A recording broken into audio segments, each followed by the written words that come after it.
Getafe.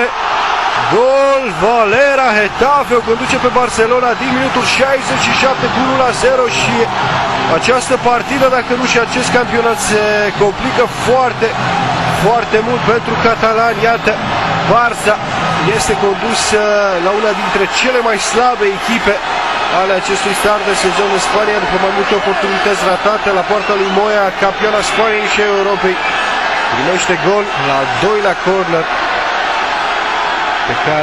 la care trebuie să se apere în această partidă. Xavi știe foarte bine cât de greu îi va fi echipei sale până la final.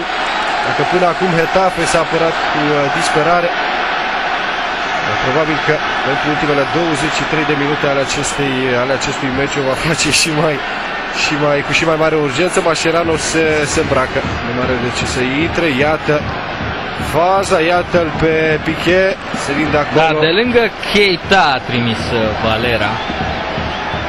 Absolut ciudat cum s-a apărat Keita. E bine, a sărit în fața lui Sergio Busquets, a ratat intervenția. Gunoi de Valera, ce căuta în careu, e bine, iată ce a căutat. Golul care poate fi unul